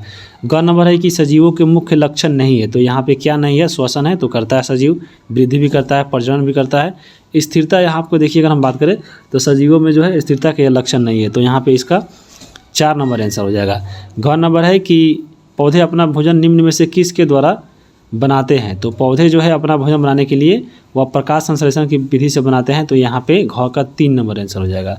आगे देखेंगे, आगे यहाँ पे क्वेश्चन है अगला अंगन नंबर कि निम्न में किस पौधे की पत्तियाँ छूने पर अचानक सिकुड़ जाती है, तो छुई हुई की जो पौधा की पत्ती होती है उसे अगर आप छुइएगा तो वह आपको सिकुड़ जाती है। छुई हुई पौधों को ही लाजवंती पौधा बोलते हैं, ये आपके बुक में दिया गया था, तो इसको याद रखिएगा। आगे देखेंगे अगला यहाँ पे 2 नंबर में खाली स्थान भरना है, तो चलिए इसको देखते हैं। पहला यहाँ पे है क्वेश्चन कि कौन नंबर की सजीव खाली स्थान द्वारा अपने जैसे समान जीवों की उत्पत्ति करता है, तो सजीव जो है प्रजनन विधि के द्वारा जो है अपने जैसा संतान उत्पन्न करता है, तो यहाँ पे प्रजनन भरा दीजिए हो जाएगा। उसके बाद है ख नंबर सवाल की सजीवों को कार्य करने के लिए खाली स्थान की आवश्यकता पड़ती है, तो जितने भी सजीव वस्तु है उसको कार्य करने के लिए ऊर्जा की जरूरत पड़ती है, तो यहाँ पे आपको ऊर्जा भरना था। ग नंबर है कि सजीवों में ऊर्जा उत्पन्न होने के लिए भोजन तथा खाली स्थान की आवश्यकता होती है, तो सजीवों में ऊर्जा उत्पन्न करने के लिए भोजन और जल की आवश्यकता होती है, तो यहाँ पे जल इसमें भरना था। घ नंबर है कि विषैले एवं दूषित पदार्थ खाली स्थान क्रिया के द्वारा शरीर से बाहर निकालते हैं, तो विषैले जो पदार्थ है, दूषित पदार्थ है, उसको उत्सर्जन प्रक्रिया के द्वारा हम लोग शरीर से उस वस्तु को बाहर निकालते हैं, तो यहाँ पे उत्सर्जन हो जाएगा। आगे देखेंगे हम लोग 11 नंबर चैप्टर सजीवों में अनुकूलन, तो चलिए इसको देखते हैं। पहला नंबर यहाँ पे आपका सवाल है, पहला नंबर यहाँ पे कौन नंबर सवाल है कि स्थल पर पाए जाने वाला पौधा और जंतु के वास स्थान को क्या बोलते हैं, यानी स्थल पर पाए जाने वाला पौधा और जंतु है उसके घर को यानी वास स्थान को क्या बोलते हैं, तो स्थल पर अगर पाया जा रहा है तो उसको हम लोग बोलते हैं स्थलीय वास स्थान, तो यहाँ पे भर दीजिए स्थलीय वास स्थान। तो जैसे बुक में पढ़ना था ये सब चीज़ें, तो स्थल पर आ रहा है तो वह स्थलीय वास स्थान हो जाएगा। अगर वहीं आपको जल में रहता है तो यहाँ पे जलीय वास स्थान हो जाता है। जैसे अगला क्वेश्चन ख नंबर है कि वे स्थान जिनमें जल में रहने वाले पौधे और जंतु रहते हैं, तो वहाँ पे उसको जलीय वास स्थान हो जाता है। ग नंबर है कि याक का शरीर जो है लंबे खाली स्थान से ढका रहता है, तो लंबे लंबे बाल से जो है याक का शरीर ढका रहता है, क्योंकि याक जो होता है पर्वतीय इलाकों में पाया जाता है, पहाड़ी इलाकों में जहाँ पे ठंडा रहता है, तो इसके शरीर पे लंबे लंबे बाल होते हैं, इसको जो है ठंडा से बचाता है, तो यहाँ पे बाल भर लीजिए। घ नंबर है कि मछली का शरीर खाली स्थान होता है जिससे वह आसानी से जल में तैर सकता है, तो यहाँ पे मछली का जो शरीर होता है वह धारा रेखीय होता है, तो यहाँ पे आप भर दीजिए धारा रेखीय या आपको नौकावार, तो यहाँ पे बुक में दिया था धारा रेखीय या नौकायार, तो ये दोनों में से को आपको भर सकते हैं, नौकायार या धारा रेखीय। आगे देखेंगे अगला आपका है अंगन नंबर सवाल कि जलीय पौधों का तना जो है खाली स्थान तथा खोखला एवं हल्का होता है, तो जलीय पौधा का देखिएगा तना जो होता है पेड़ तोड़ कर देखिएगा जलीय पौधा का, जैसे आप कमल का पौधा तोड़ लीजिए जलीय पौधा है, तो देखिएगा उसका जो तना होता है लंबा होता है और खोखला होता है और हल्का होता है, तभी वह आपको जल में ऊपर तैरते रहता है, और उसका जो केवल फूल वाला भाग होता है वह पानी से ऊपर दिखता है। जैसे कमल को आप लोग देखे होंगे और जलीय पौधा है, तो यहाँ पे अंगा में लंबा भर दीजिए और हल्का भरा जाएगा। मिलान करने के लिए दिया है, आगे चलिए इसको देखते हैं। पहला इसमें देखिए मछली, कौन नंबर मछली है, तो मछली का जो है वह धारा रेखीय शरीर होता है, तो यहाँ पे इसको इससे मिला दीजिए। ऊँट की बात करें, देखिए ऊँट का जो है उसमें कुबड़ होता है जिसमें वसा छुपा रहता है, जो आपको जो है ऊँट को जो है आपको मरुस्थलीय क्षेत्रों में ज़्यादा दिनों तक यह आपको उसी के माध्यम से यानी भूखे रह सकता है, क्योंकि इसमें वसा रहता है तो ऊर्जा इसको मिलता है। उसके बाद देखिए ग नंबर है नागफनी, तो नागफनी की जो अगर हम बात करें तो इसका जो पतिया होती है वह कांटे के रूप में पाई जाती है और इसमें कम वाष्पोत्सर्जन होता है, तो इससे मिला दीजिए। याक की बात करें तो अभी बताए हैं हम लोग, देखें याक जो है इसका जो अगर हम बात करें शरीर पर जो लंबे लंबे बाल होते हैं और ये पहाड़ी इलाकों में पाया जाता है, तो ये पहाड़ी हो जाएगा। और घोड़ा की बात करें तो घोड़ा जो है ये आपको मजबूत खुर वाला, यानी इसका पैर में देखिएगा मजबूत खुर होता है, तभी वो आपको रोड पर चल पाता है, तो ये मजबूत खुर हो जाएगा। आगे चलेंगे, इसमें सही विकल्प चुनना है कि ऊँट निम्न परिवेश में पाया जाने वाला है, तो ऊँट जो है मरुस्थलीय पशु है, तो यहाँ पे मरुस्थलीय मिला दीजिए। घ नंबर है कि धारा रेखीय शरीर होता है, धारा रेखीय शरीर किसका होता है, तो वो आपको मछली का होता है, तो ख का 3 हो जाएगा। आगे चलेंगे, आगे नंबर यहाँ पे देखिए ग नंबर आपका सवाल है कि हमें सांस लेने में कठिनाई होती है, तो कहाँ पे होती है? मैदानी इलाका में, आपको जलीय क्षेत्र में या रेगिस्तान में या पर्वतीय में। तो यहाँ पे पर्वतीय इलाका में देखिएगा आपको सांस लेने में दिक्कत होती है, क्योंकि जैसे जैसे ऊपर जाते हैं ऑक्सीजन का जो है लेवल घटता है। तो यहाँ पे आपको ग का 3 हो जाएगा। आगे देखेंगे, घ नंबर सवाल है कि घास स्थल अथवा वनों की शक्तिशाली वस्तु कौन है? तो घास स्थल या वनों की शक्तिशाली, अगर हम बात करें जंतु का, तो यहाँ पे ऑप्शन पढ़िए, हिरन है, शेर है, ऊँट है, घोड़ा है। तो यहाँ पे आपको शेर जो है वह घास अथवा वनों का जो है शक्तिशाली जंतु है। तो यहाँ पे आपको देखते होंगे वन का राजा बोलते हैं शेर को। तो घ का 2 हो जाएगा। उसके बाद देखिए अंगन नंबर सवाल है कि जलकुंभी पाया था। जलकुंभी जो है आपको जलीय जो है पौधा है, तो यहाँ पे जल में पाया जाएगा। तो इसका आंसर 3 हो जाएगा। अध्याय 12 है दूरी, समय मापन और गति। चलिए इसको देखते हैं और इसके क्वेश्चनों को हम लोग यहाँ पे कवर करते हैं। पहला यहाँ पे क्वेश्चन है कि एसआई मात्रक में लंबाई को मापते हैं। तो एसआई मात्रक में लंबाई को हम लोग मीटर में मापते हैं। तो यहाँ पे क्या हो जाएगा? पहला का 3 नंबर हो जाएगा। आगे सवाल है ख नंबर की, आप अपने घर से विद्यालय जाने में 1 किलोमीटर की दूरी तय करते हैं, तो वह 1 किलोमीटर की दूरी कितने मीटर होगी? तो 1 किलोमीटर जो है दूरी वह 1000 मीटर के बराबर होता है, यानी 1 किलोमीटर बराबर कितना होगा? तो 1000 मीटर। तो यहाँ पे वही पूछा है, तो आपको 1000 भर दीजिए। इसका 2 नंबर इसका आंसर हो जाएगा। आगे चलेंगे, 3 नंबर आपका यहाँ पे सवाल है कि गतिशील वस्तु का उदाहरण नहीं है। तो यहाँ पे देखिए उड़ती चिड़िया तो है, चींटी की गति आपको गतिशील है, तो ये भी है। घड़ी की सुई जो है ये भी गति करता है। जो घड़ी जो होता है वो गति नहीं करता है, घड़ी तो एकदम अपने आप पे स्थिर रहता है, उसका जो सुई होता है वह गति करता है। तो यहाँ पे ग का 3 हो जाएगा। घ नंबर आपका सवाल है कि आवर्ती गति का उदाहरण है। तो आवर्ती गति की अगर हम बात करें, देखिए आपको झूला झूलने की गति हो गया, या लोला की गति हो गया, या बजते तबले की पृष्ठ की गति हो गया, और इनमें से सभी जो है आपको होगा। तो आवर्ती गति जो होता है इनमें से सभी में होगा। यानी आवर्ती गति में क्या होता है, आपको मान लीजिए कोई चीज़ ऐसे ऐसे घूम रहा है, तो अपने उसी को फिर से दोहराते रहना, यानी एक अपने स्थान से उस दूरी को दोहराते रहना आपको आवर्ती गति कहलाता है। जैसे देखते होंगे झूला झूलते हुए गति जो होती है, जैसे झूला झूल रहा है, मान लीजिए आपको ये झूला है ऐसे ऐसे, तो देखिएगा एक ही स्थान पर अपने आप को ऐसे ऐसे दोहराते रहता है, उसको आवर्ती गति कहते हैं। तो यहाँ पे इसमें आवर्ती गति इन सभी उदाहरणों में है। तो यहाँ पे घ का क्या हो जाएगा? 4 नंबर आंसर हो जाएगा। आगे देखेंगे, अंगन नंबर आपका यहाँ पे सवाल है कि एक निश्चित समय में एक वस्तु जितनी दूरी तय करती है उस वस्तु की क्या कहलाती है? तो निश्चित समय में तय की गई दूरी जो होती है वह चाल कहलाती है, क्योंकि चाल बराबर आपको दूरी बटा समय होता है। तो निश्चित समय में चली गई जो दूरी होती है उसी को चाल बोलते हैं। आगे देखिए यहाँ पे खाली स्थान भरना था, तो यहाँ पे आप चलिए इसको हम लोग देखते हैं। पहला आपको देखिए यहाँ पे क में दिया है कि 1 सेंटीमीटर कितने मिलीमीटर के बराबर होते हैं। तो 1 सेंटीमीटर जो होता है वह 10 मिलीमीटर के बराबर होता है। और यहाँ पे इसका अपोजिट जस्ट इसको दे दिया है कि आपको 1 मिलीमीटर कितने सेंटीमीटर के बराबर होता है, तो आपको 0.1 हो जाएगा। उसके बाद देखिए आपको ख नंबर है कि 1 मीटर में कितने सेंटीमीटर, तो 100 सेंटीमीटर होता है। 1 मीटर में कितने मिलीमीटर, तो 1000 होता है। 1 किलोमीटर में कितना मीटर, तो 1000 होता है। तो ऐसे ऐसे आपको क्वेश्चन आपको एग्जाम में पूछ सकता है, तो यहाँ पर देख लीजिएगा। उसके बाद देखिए अंगन नंबर सवाल है कि झूले पर किसी बच्चे की गति क्या होती है। तो झूला झूलने वाले व्यक्ति पे क्या होता है, उसमें आवृत्ति गति पाया जाता है। तो जैसे देखिएगा झूला जो होता है अपने आप एक स्थान पे वो आपको आगे पीछे होते रहता है, तो उसको आवृत्ति गति कहते हैं। तो झूले की बच्चे की गति आवृत्ति गति हो जाएगी। 4 नंबर है कि कुत्ता जब पूँछ हिलाता है तो उसकी पूँछ में कौन सी गति होती है, तो उसमें भी आवृत्ति गति होती है, क्योंकि देखिएगा कुत्ता का जो पूँछ होता है आपको हमेशा एक ही स्थान पर एक ही तरह से घूमते रहता है। तो यहाँ पर आपको इसमें भी आवृत्ति हो जाएगा। 13 नंबर चैप्टर है प्रकाश। तो चलिए इसमें देखते हैं, और इसका जो पहला नंबर अभ्यास इसमें दिया गया है कि किसी वस्तु को देखने के लिए आवश्यक है। तो किसी वस्तु को देखने के लिए क्या आवश्यक है, तो प्रकाश और अंधेरा, या आपको दोनों, या इनमें से कोई नहीं। तो किसी वस्तु को देखने के लिए प्रकाश की आवश्यकता होती है, तभी हम लोग उस वस्तु को देख सकते हैं, क्योंकि वस्तु को जब प्रकाश देखते हैं तो वहाँ पे उसके परिवर्तित किरणें हमारी आंखों पर पड़ती है, तभी हम उसको देख पाते हैं। तो पहला का क हो जाएगा। ख नंबर क्वेश्चन है कि प्रकाश गमन करता है। तो प्रकाश जो है सीधी रेखा में गमन करता है, तो यहाँ पे पहला का क्या हो जाएगा? 1 आंसर हो जाएगा।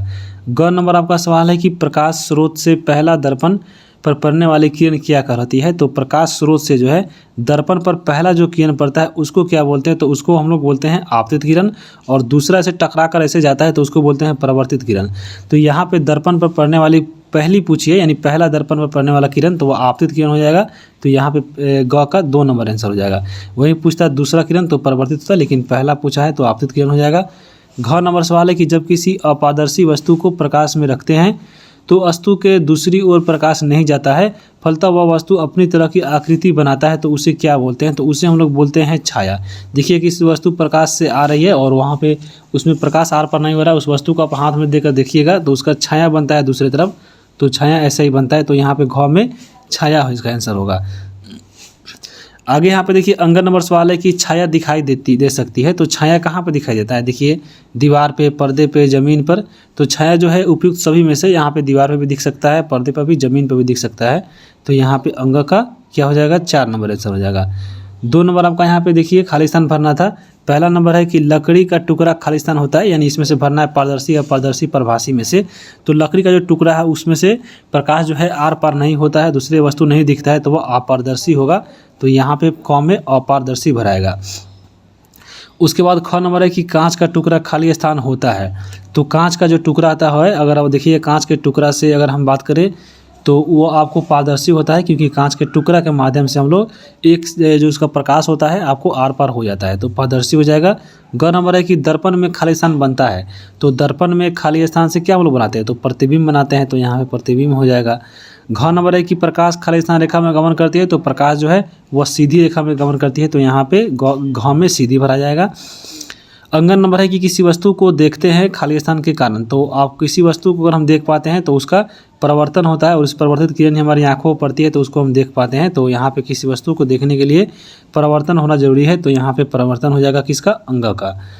यह हो गया। आगे हम चलते हैं हम लोगों को 14 नंबर चैप्टर। 14 नंबर देखिए चैप्टर है बल्ब जगाओ जगमग जगमग। तो यहाँ पे इसके अभ्यास को देखते हैं। पहला नंबर है क नंबर सवाल कि निम्न वस्तुओं में बिजली का चालक है। तो देखिए बिजली का चालक जिसमें करंट पास हो, तो यहाँ पे ऑप्शन पढ़िए लकड़ी, कागज, प्लास्टिक, लोहा। तो यहाँ पे अगर हम बात करें जो लोहा है उसमें आपको बिजली का चालक है, क्योंकि इसके माध्यम से जो है करंट पास हो सकता है। ख नंबर है कि बल्ब के आविष्कार कौन थे? तो बल्ब का आविष्कार थॉमस एडिसन के द्वारा किया गया था। तो यहाँ पे ख का क्या हो जाएगा? 2 नंबर हो जाएगा। अगला है ग नंबर सवाल कि बल्ब की कुंडली किस धातु की बनी होती है? तो बल्ब की जो टुंगनी होती है जो इसमें टंगस्टन की बनी होती है। तो ग का यहाँ पे इसका 3 नंबर आंसर होगा। घ नंबर है कि हवा है। तो हवा क्या है? देखिए बिजली का चालक है, तो नहीं है। बिजली का कुचालक है, तो ये आपको बिल्कुल सही है, क्योंकि हवा के माध्यम से जो है करंट पास नहीं होता है। तो यहाँ पे घ का क्या हो जाएगा? घ का 2 आंसर होगा। आगे देखेंगे अगला खाली स्थान भरना था। तो पहला नंबर है कि जब विद्युत धारा सेल के एक सिरे से तार या बल्ब से होते हुए सेल के दूसरे सिरे तक प्रवाहित होती है, तो इसके चक्कर को क्या बोलते हैं? तो जब विद्युत धारा मान लीजिए किसी सेल को एक सिरे से दूसरे जो सिरे को हम जोड़ते हैं तो उसको बोलते हैं विद्युत परिपथ। तो यहाँ पे आप इसको परिपथ भर लीजिए, तो परिपथ भरा जाएगा। उसके बाद है ग नंबर है किसी वस्तु को विद्युत परिपथ में जोड़ने पर बल्ब जल उठता है, इस वस्तु को विद्युत का क्या कहते हैं? तो सुचालक कहते हैं, क्योंकि इसमें जब करंट नहीं पास होगा तो जलेगा ही नहीं, और करंट पास हो रहा है अगर बल्ब जल उठता है यानी वह आपका जो वस्तु है वह विद्युत का सुचालक है। तो यहाँ पे आपका सुचालक भरा जाएगा। उसके बाद है ग नंबर की ऐसी वस्तु जिसको सर्किट में जोड़ने से बल्ब नहीं जलता है उसे क्या बोलते हैं? तो अगर नहीं जल रहा है यानी उसमें करंट पास नहीं हो रहा है, यानी वह वस्तु जो है आपको विद्युत का कुचालक है। तो यहाँ पे आप कुचालक भर दीजिए। हो गया। आगे चलते हैं हम लोग। आगे इसमें 15 नंबर चैप्टर है और वह आपका है चुंबक। तो चलिए इसको देखते हैं। और पहला इसमें आपका सवाल है पहला का क नंबर कि जो पदार्थ चुंबक की ओर आकर्षित होता है वह कहलाता है। तो चुंबक की ओर आकर्षित होता है यानी वह वस्तु है जो चुंबकीय पदार्थ है। तो यहाँ पे आपको चुंबकीय भरना था, तो चुंबकीय हो जाएगा। उसके बाद है ख नंबर की चुंबक के जिन स्थानों पर लोहे का बुरादा सबसे अधिक सड़ता है चुंबक का क्या कहलाता है? तो चुंबक का जहाँ पे जो है सबसे ज़्यादा लोहे का बुरादा सड़ता है वह चुंबक का ध्रुव कहलाता है। तो यहाँ पे खाली स्थान में 2 में ध्रुव भरा जाएगा।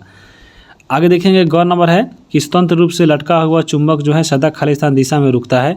तो स्वतंत्र रूप से जो मान लीजिए कोई चुंबक लटका दिए हैं तो वो आपको उत्तर से दक्षिण में ही रुकता है, यानी नॉर्थ से आपको साउथ में जो है हमेशा इसी दिशा में जो है चुंबक आकर रुक जाता है। तो यहाँ पे उत्तर से दक्षिण यहाँ पे बहुत इंपॉर्टेंट है, याद रखिएगा। घ नंबर है कि जब 2 समान ध्रुव आपस में जो है मिलते हैं तो वह क्या होता है? तो 2 समान जो है ध्रुव वाला पदार्थ इसको जब मिले कीजिएगा तो उसमें दोनों में जो है आपको प्रतिकर्षण होता है। तो यहाँ पे प्रतिकर्षण यानी अलगाव होता है। तो यहाँ पे प्रतिकर्षण होगा, आकर्षण नहीं होगा। ये आपका ये गलत है। जैसे अगर हम इसका फैक्ट पढ़ रहे थे तो वहाँ पे भी ऐसे ही गलत हो गया था। प्रतिकर्षण और आकर्षण के चक्कर में, क्योंकि ये दोनों वर्ड में कन्फ्यूजन हो गया था। तो यहाँ पे जब दो समान हो तो वहाँ पे दोनों में जो है आपको डिफ्रेक्शन होगा, यानी आपको इसमें प्रतिकर्षण होगा, यानी अलगाव है, यानी दोनों इसमें चीज़ों में से हटेगा। और वहीं आपको दो असमान ध्रुव मिलेगा तो उसमें आकर्षण होता है। तो यहाँ पे अंग में आकर्षण होगा, यहाँ पे याद रखिएगा। और घ में क्या हो जाएगा, आपको प्रतिकर्षण हो जाएगा। तो ऐसे भी याद रख सकते हैं कि दो असमान, यानी मान लीजिए मेल और फीमेल, तो मेल और फीमेल में अगर देखिएगा दोस्ती है तो उसमें क्या होगा, आपको अट्रैक्शन होगा। और दोनों मेल मेल में या फीमेल फीमेल में अगर हम बात करें तो उसमें क्या होगा, प्रतिकर्षण होगा। ऐसे इसे इसको याद रखते हैं सिंपल। तो आगे हम देखेंगे 2 नंबर आपका। 2 नंबर इसमें है कि पहला नंबर इसमें है मैग्नेटाइट को मिलाना है। तो मैग्नेटाइट की बात करें तो ये आपको प्राकृतिक चुंबक है, क्योंकि इसके माध्यम से इसमें चुंबकीय पदार्थ पाया जाता है मैग्नेटाइट में, और ये लोहा का अयस्क होता है। तो ये आपको इसीलिए इसको प्राकृतिक चुंबक बोलते हैं। ख नंबर है कि लोहा, निकेल और कोबाल्ट की बात करें तो ये आपको चुंबकीय पदार्थ है। तो यहाँ पे इसका घ से मिला दीजिए। ग नंबर है कि 2 ध्रुव। तो 2 ध्रुव कौन कौन से होते हैं, तो आपको एक उत्तरी ध्रुव और एक होता है दक्षिणी ध्रुव। ग नंबर है कि लकड़ी। तो लकड़ी क्या है, आपको अचुंबकीय पदार्थ है, क्योंकि इसमें चुंबक का गुण नहीं पाया जाता है। मैग्नस की बात करें तो मैग्नस जो था आपको यूनान का एक व्यक्ति था जो चरवाहा था, और इसी के द्वारा जो है सबसे पहले चुंबकीय गुण वाला आपको पदार्थ खोजा गया था। आगे चलेंगे हम लोग। अब इसमें 3 नंबर देखिए, खाली स्थान भरना था। तो चलिए इसको देखते हैं। पहला नंबर सवाल है कि प्लास्टिक एक चुंबकीय पदार्थ है। तो ये गलत है। प्लास्टिक देखिए ये आपको चुंबक से नहीं सटता है, तो अचुंबकीय पदार्थ होगा। ख नंबर है कृत्रिम चुंबक का आविष्कार यूनान में हुआ था। तो ये आपको बिल्कुल सही है। मैग्नस जो व्यक्ति था यूनान का था, उसी के द्वारा जो है कृत्रिम चुंबक का आविष्कार किया गया था। ग नंबर है कि जो वस्तु चुंबक की ओर आकर्षित होता है चुंबकीय वस्तु कहलाता है। तो यह बिल्कुल सही है। चुंबक के 2 ध्रुव होते हैं, तो ये बिल्कुल सही है। उत्तरी ध्रुव और दक्षिणी ध्रुव होता है। आगे हम देखेंगे 16 नंबर चैप्टर, और 16 नंबर चैप्टर है जल। तो चलिए इसको देखते हैं। और पहला नंबर यहाँ पे आपका सवाल है, को वाष्प में बदलने की प्रक्रिया क्या कहलाती है। तो जल जब वाष्प में बदलता है तो उसको वाष्पन बोलते हैं। ख नंबर है कि जलवाष्प को जल में बदलने की प्रक्रिया क्या कहलाती है। तो उसको बोलते हैं कंडेंसेशन, यानी संघनन। यानी जलवाष्प जब जल बन जाता है तो उसको संघनन बोलते हैं। ग नंबर है कि 1 वर्ष या इसके अधिक समय तक वर्षा ना होने तक किसी क्षेत्र में वह क्या हो जाता है, तो उस क्षेत्र में सूखा पड़ जाता है। मान लीजिए 1 वर्ष या 1 वर्ष से अधिक तक उसमें अगर वर्षा नहीं होती है तो उसमें सूखा पड़ जाएगा। घ नंबर है कि अत्यधिक वर्षा से खाली स्थान आती है। तो अत्यधिक वर्षा से बाढ़ आती है। तो यहाँ पे घ में बाढ़ हो जाएगा। अब आगे देखिए, निम्नलिखित में से किसका जो संबंध है, या तो वाष्पन से है या संघनन से है। तो क्या वाष्पन और संघनन दोनों से है। तो यहाँ पे देखिए, पहला है कि गीले कपड़ों पर इस्त्री करते समय भाप का उड़ना। तो ये नहीं है। सर्दियों में प्रातःकाल कोहरे का दिखना, ये आपका दोनों का उदाहरण है। तो यहाँ पे घ का क्या हो जाएगा, आपका यहाँ पे क्या हो जाएगा, ख नंबर इसका आंसर हो जाएगा। आगे चलते हैं। अगला चैप्टर है अध्याय 17 और वायु चैप्टर है। तो चलिए इसको कवर करते हैं, और ये आखिरी आपका चैप्टर है। तो पहला इसमें दिया गया है क्वेश्चन कि श्वसन के लिए आवश्यक होती है। तो ऑप्शन पढ़िए, जल, वायु, आग और खुली जगह। तो श्वसन के लिए वायु की आवश्यकता होती है। तो क का इसमें 2 आंसर हो जाएगा। ख नंबर है कि पर्वतारोही ऊंचे पर्वतों पर चढ़ते समय किस गैस सिलेंडर का उपयोग करते हैं। तो ऊपर जाते समय जो है ऑक्सीजन का उपयोग करते हैं, क्योंकि ऊंचाई बढ़ने पे जो है ऑक्सीजन की मात्रा घटती है, तो ऑक्सीजन लेकर जाते हैं पर्वतारोही। तो यहाँ पे ख का 2 आंसर हो जाएगा। ग नंबर है कि वायु एक मिश्रण है। तो वायु किसका मिश्रण है। तो देखिए आपको गैसों का, जलवाष्प का, धूलकण का या उपयुक्त सभी का। तो गैस जो है इसमें सभी यानी गैसों का, जलवाष्पों का, धूलकणों का मिश्रण है। तो यहाँ पे उपयुक्त सभी हो जाएगा। तो ग का क्या हो जाएगा, ग में इसमें 4 आंसर हो जाएगा। घ नंबर आपका सवाल है कि मोमबत्ती का जलना वायु में उपस्थित किस गैस के कारण संभव है। तो मोमबत्ती का जलना किस कारण, मोमबत्ती का जलना जो है ऑक्सीजन के कारण संभव है। यानी किसी भी मान लीजिए जहाँ पे जलना हो रहा है तो वहाँ पे ऑक्सीजन की उपस्थिति में भी कोई वस्तु जल पाता है। तो यहाँ पे घ का क्या हो जाएगा, 4 नंबर इसका आंसर होगा। अंग नंबर यहाँ पे सवाल है कि चूना जल में फूकने पर इसका दूधिया रंग बदलना किस गैस के कारण होता है। तो वह आपको कार्बन डाइऑक्साइड के कारण होता है। तो अंग का यहाँ पे 3 नंबर हो गया। आगे यहाँ पे देखिए, खाली स्थान भरना था कि क नंबर आपका यहाँ पे सवाल है कि पृथ्वी के चारों तरफ घिरी हुई वायु की परत को क्या बोलते हैं। तो उसको वायुमंडल बोलते हैं। ये जो पृथ्वी है उसके चारों ओर जितने भी वायु का जो है इसमें जो घिरा हुआ है उसको वायुमंडल बोलते हैं। उसके बाद ख नंबर है कि गोताखोर जब भी समुद्र की गहराई तक जाते हैं तो कौन सा गैस लेकर जाते हैं। तो उसमें ऑक्सीजन और हीलियम भरा रहता है, ताकि वह हल्की गैस होती है जिससे सांस लेने में आसानी होता है। तो ऑक्सीजन और हीलियम लेकर जो है सिलेंडर का ये आपको पानी के अंदर तक जाते हैं। घ नंबर है कि वायु में नाइट्रोजन की मात्रा कितनी है। तो वायु में जो है 78% नाइट्रोजन है। ऑक्सीजन कितना है, ऑक्सीजन जो है 21% है। यानी आपको टोटल वायु में अगर हम बात करें तो नाइट्रोजन और ऑक्सीजन की मात्रा जो है आपको 99% है। तो ये भी आपको याद रखिएगा।